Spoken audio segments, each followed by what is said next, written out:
I wanted to ask you what it's like coming on in a game like that for your World Cup debut when, Ghana have got the low block. They're a very stubborn, physical, determined defensive side.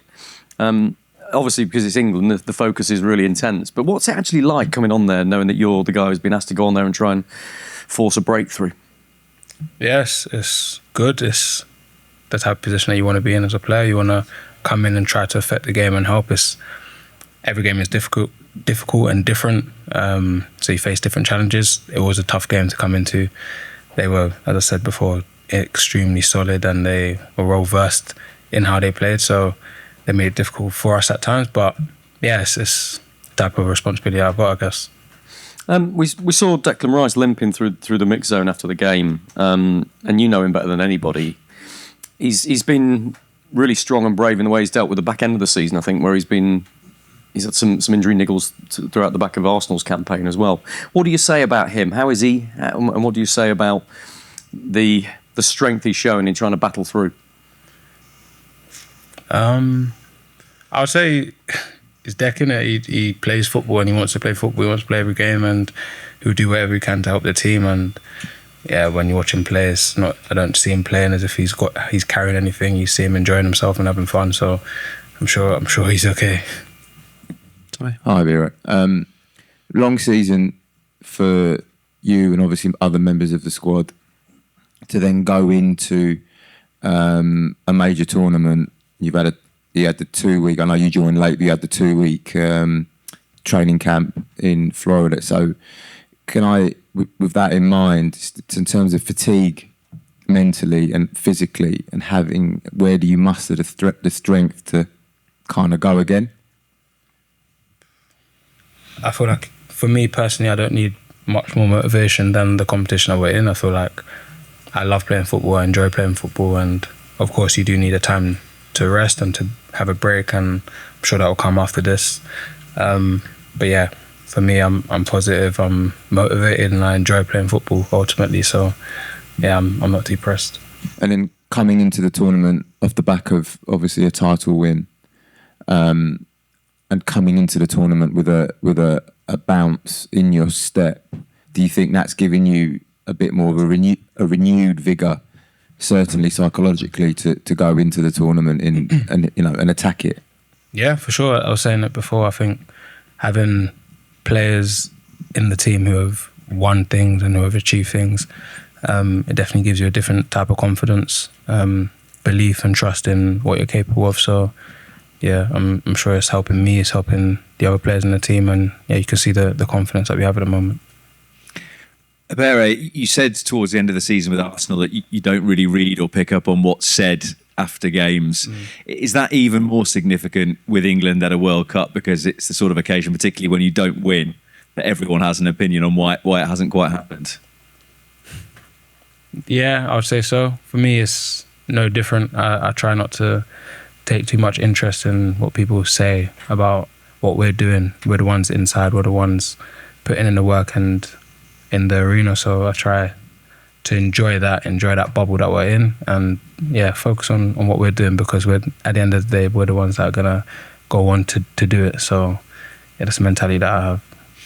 One of the things that people thought of that game against Ghana was that there was maybe a possibility of playing two number 10s rather than two midfielders who are a little bit deeper. Would you say that could work in games where you're going to have so much possession that someone like you or Morgan could easily play alongside Jude? Yeah, I think that's an option. It's something that the manager has spoken about before, so it's definitely something that we've got. But yeah, the manager chooses the team, and they do so much research and analysis to find out what's the best way to attack an opponent. So yeah, trusting what they're doing and the way that they think, because at the end of the day, they're the ones that make the decision. Back to Henry, please. Hi, Barry. Michael Olise has been one of the stars of the tournament, whether playing off the right or central for France. You obviously know him very well on and off the pitch. You're presumably not surprised that he is expressing himself like this on this stage. No, not at all. Yeah, played with him for a long time. And we would speak about these types of things, so I'm not surprised that he's doing it at the highest level and enjoying his football. Has Ian Wright been giving you any advice Has who, sorry? Ian Wright, while you've been out here? Because obviously he's always been very supportive of you. I actually haven't seen him since we've been out here or spoke to him too much. But before we came, of course, he's so much love and support that he has for us as a team and me as a player as well. So yeah, I'm grateful to him, and yeah, he's a special guy for sure. Go back to David. Hello. Want to ask you about the group. The manager spoke a lot about trying to transform England into a Premier League team. I'm curious about how do you think is he doing that? I'd say pretty well. I think you can see the intensity and the passion, spirit that we play with. I feel like whenever we play a game, we have that level of dominance, and we try to impose ourselves in every game. And you can see how difficult it is for opponents to play against us, that energy and spirit. So I think adding that plus the quality that we have in this team, it makes us really difficult to play against. And this is your first World Cup, as you said. All right. This is it's spy in the camp. First World Cup for you. I'm curious about what you're learning, how you are enjoying it. Yeah, it's a beautiful experience. It's a beautiful experience. It's a great opportunity for all of us to play in a competition like this, to have a chance of winning it as well and having that as a goal. I think that's a amazing thing to be a part of, and yeah, whatever I'm called upon to do, that's the mentality I have. I'll attack it as much as I can. Hi, Barry. First of all, well played. No, thank you, man. This season, Arsenal, obviously, it's been a fantastic season for you, winning the Premier League, but it feels like you had to sort of bide your time throughout the campaign to really get your chance. How much does that help you going into this tournament, given you're in a similar situation with England? Yeah, I think it definitely does help. I feel like that's the type of position I've been put in. It's the mentality that I've grown up having as well, staying ready, staying resilient, trusting that the time will come, and whenever you're called upon, being ready to express yourself and give what you got. And if that's the case this tournament, I'm sure I'll be ready for that. And just on deck, I mean, if he is fit to play against Panama, I think he's on a yellow card. If he gets another one in this game, then obviously risk of suspension. How important is it that he make sure he reins it in for this particular game? Yeah, Deck is a smart player and he knows what he's doing, so I'll leave him to do what he does. Jason? Yeah. Hi. You'll have seen the attention there's been over players putting their hands over their mouths. As a group, have you been warned against that? Secondly, is always a danger, it might be misinterpreted anyway. And then also, as players, you do it so often, is it hard not to do it? So I haven't really seen any of the conversations around that. I think understanding the rules and what they're saying about it is important, that you take care and you understand what you're doing.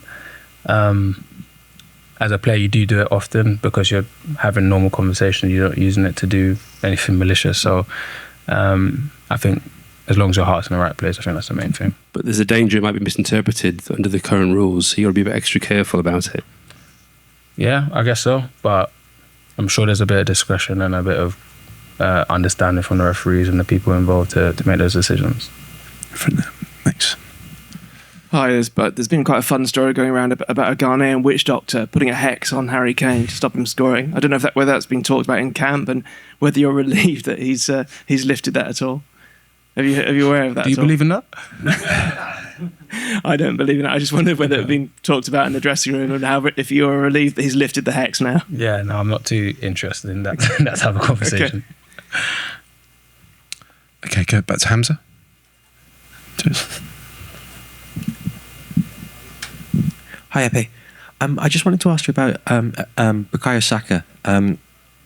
What's it like playing with him? Just from the outside, it looks like he always makes the right decision, which is an incredible quality, but I think one that a lot of people don't sort of appreciate. But is that true, first of all, and what's it like playing with him? Yeah, that is true. He's an incredibly talented player, and his level of understanding of the game is insane. I feel like, yeah, he's a player that makes the right decision a lot of the time, and he's so effective, so efficient. I enjoy playing with him a lot because you know what you're going to get from him. You can always link up with him, and yeah, he's a fun player to play with for sure. The reason I ask that is it feels like a rare skill. How do players develop that just to make the right? It sounds simple, sorry, but as in very few players do it, but they always make the right decision. How does he develop that, or how do other players try and develop that?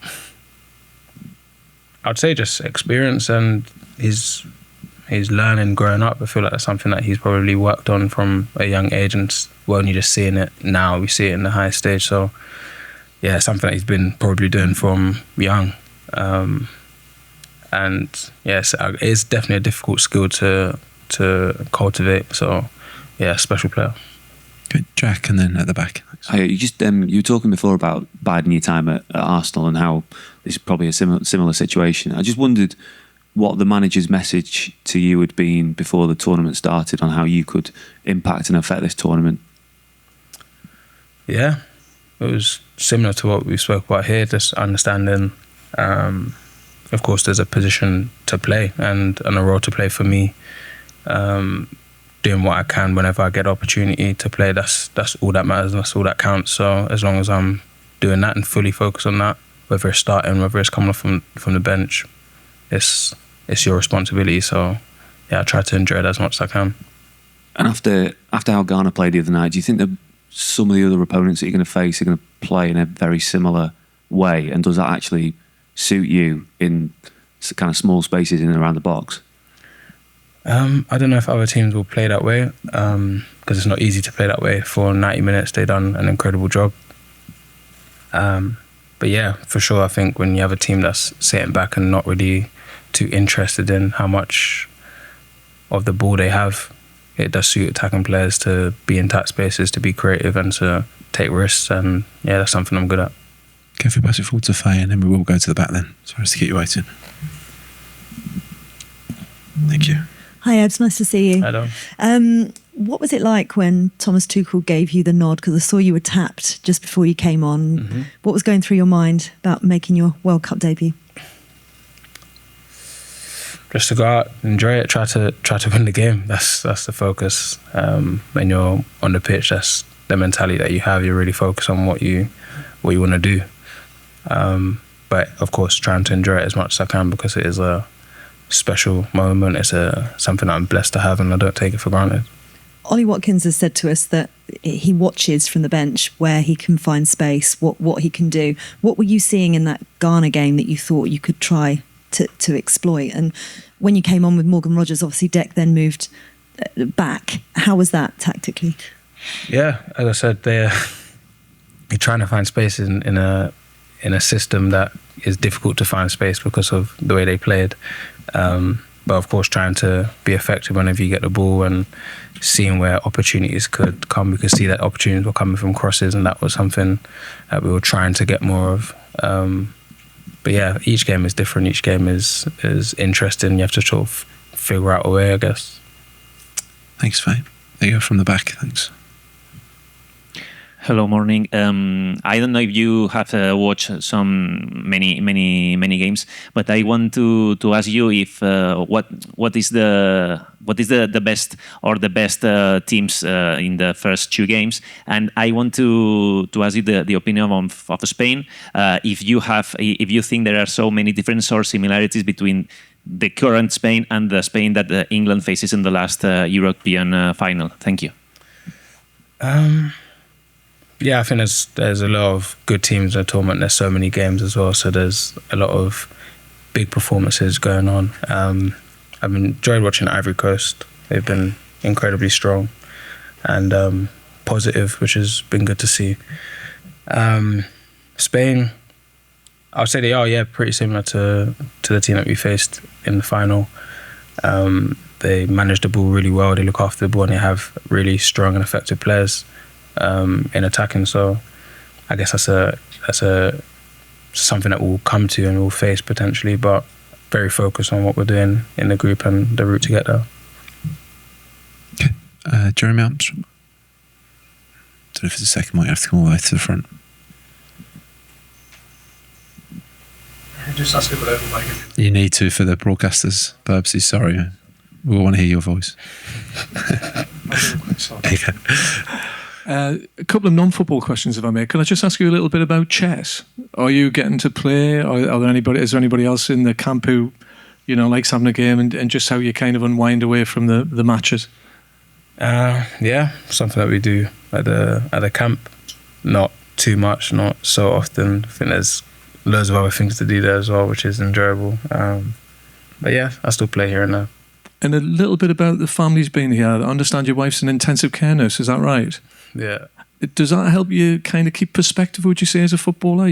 Talking to somebody about things like that, which is a very kind of an extraordinary job to do. Does that help to keep you grounded to a certain extent, would you say? Yeah, I think so. I've got a special wife and a special best friend, so she does help me stay grounded and focus on things that are really important, and yeah, it definitely does help my perspective. Thank you. Finish back with Rob here. Thanks.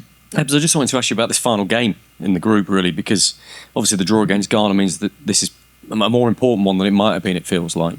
How do you guys see it? Will you be looking at what's happening in the other game and the importance, I suppose, of winning this one and winning it well? I don't think it makes a difference for us personally. I feel like we would set out to win regardless. So going into the game with the same mentality, the same focus, you're not going to drop your focus regardless of what happened in the last game. So we've got the same goal, the same aim, and we'll be going to achieve that. Okay. Thank you, everyone. Top. See you tomorrow. Cheers. Nice one.